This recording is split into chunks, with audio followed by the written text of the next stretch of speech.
अरे करे जा खाली हम ही तोहार दीवाना थोड़ो हई। तोरे घरवा के बहरवा से जब जब निकली ना सरवा हमरे साइकिलियों का चेनवा उतर जाला।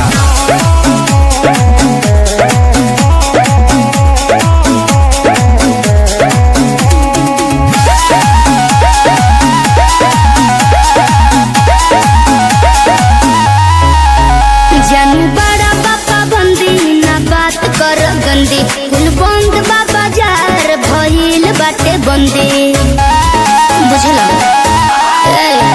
जानू बड़ा बाबा बंदी ना बात कर गंदी कुल बंद बाबा जार भइल बाटे बंदी। जहिया पापा जी के हाथ पकड़ा जइबो बोझोरिया में राजा पिटा जइबो चौराहा पे गोली तू खा जइबो पिटा जइबो। अरे अरे करे जा प्यार जात और बिरादर देख के हो जाई जरूरी है का।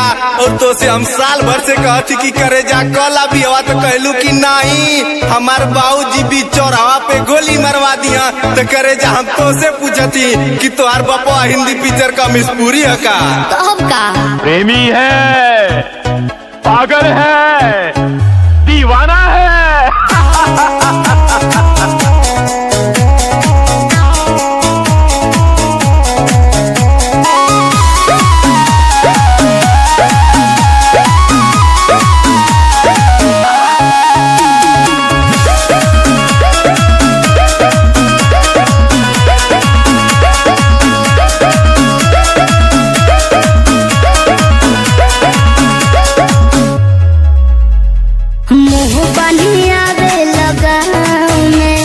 मुछिया तू ऐठे लताओ में भयबो देखी के बेरी बेरी किरचे रहेल एतना भाव में।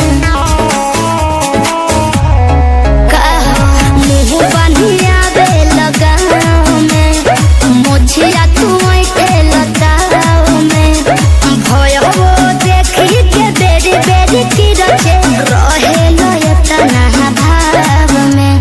करे जा अल्लाह अपने भयो के बारे में सुना बोला।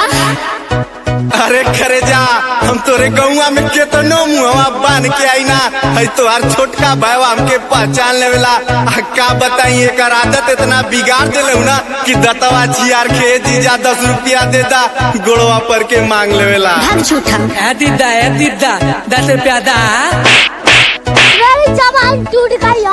अरे देख ला तुम्हारा ऐसने भाई है। बड़ो नशा में तू धुत कुल भूला जइबो